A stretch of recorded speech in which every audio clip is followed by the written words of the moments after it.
கர்த்தருடைய நாமத்துக்கு ஸ்தோத்திரம் உண்டாவதாக. மத்திய சுவிசேஷத்தில் 10:33 சொல்லப்பட்டு இருக்கிறது, மனிதர்களுக்கு முன்பாக இயேசுவை மறுதலித்தால் நானும் பரலோகத்தில் இருக்கும் என் பிதாவின் முன்பாக நானும் அவனை மறுதலிப்பேன் என்பதாகும். மறுதலிக்கப்படுவார்கள், அதாவது நிராகரிக்கப்படுவார்கள். ஏனென்றால் இப்பொழுது கடைசி காலம் வருகிறது இல்லையா? இந்த காலகட்டத்தில் கிறிஸ்தவர்களை துன்பப்படுத்தி கொலை செய்கிறது எல்லாம் வரும்.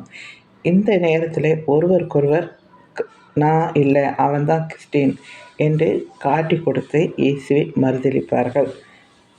அடிக்கும் துன்பப்படுத்துதலுக்கும் கொலைக்கும் பயந்து நிறைய பேர் இயேசுவை மறுதலிக்கிற காலம் வரும், அதாவது இடரல் அடைவார்கள். இதையெல்லாம் ஏன் சொல்லுகிறேன் என்றால், பேதுரு மறுதலித்தான், ஆனால் என்ன செய்தான்? அவன் பிறகு தன்னுடைய இதை உணர்ந்து ஆண்டவர்கிட்ட அறிக்கை செய்தான். நாம் அப்படி இருக்கக்கூடாது. அவரோடு கூட பாடுகளை சகித்தோமானால் அவரோடு கூட ஆளுகை செய்வோம். நாம் அவரை மறுதலித்தால் அவரும் நம்மை மறுதலிப்பார் என்று 2 தீமோத்தேயுல நீங்கள் பார்த்தீங்கன்னா அதில் 2:12 நீங்கள் பார்க்கலாம். எனக்கு அன்பானவர்களை, நாம் மறுதலிக்காமல் உறுதியாக இருக்க வேண்டும். எதற்கும் பயப்பட வேண்டாம்.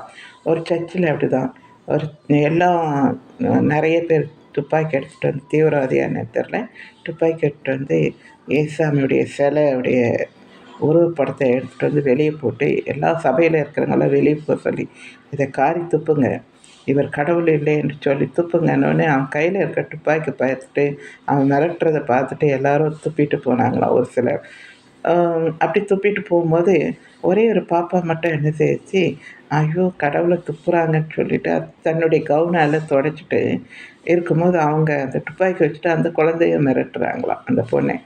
இவரை கடவுள் இல்லை இவரை என்று சொல்லி துப்பு அப்படின்னோடனே, இவர் தான் கடவுள் அப்படின்னு சொல்லிட்டு அதை தொடச்சாலாம். அப்போது அந்த அந்த ஏசாமியுடைய உருவத்தை கட்டி பிடிச்சிக்கிட்டாலாம். அப்போது அவங்க தீவிரவாதிங்க அவன் மண்டையிலேயே சுட்டு சாகடிச்சிருக்காங்க. ஸோ போனாங்க, திரும்பி போனாங்க பார்த்தீங்களா, இயேசு மறுதலிச்சுட்டு. அவங்க எல்லாரும் அதை பார்த்துட்டு ஒரு நிமிஷம் அந்த சின்ன பொண்ணு எப்படி இயேசுக்காக மரணத்தை சந்திக்குது மறுதலிக்காமல், நாம் போய் பயந்து வரமேன்னு சொல்லிட்டு எல்லோரும் மறுபடியும் திரும்பி வந்து, எப்படி பேதுரு மறுபடியும் வந்தா இல்லையா ஆண்டவர்கிட்ட மன்னிப்பு.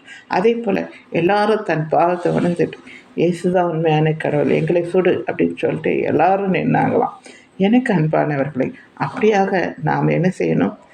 துணிஞ்சு நிற்கணுமே தவிர பயப்படக்கூடாது. சரிங்களா? தேங்க்யூ.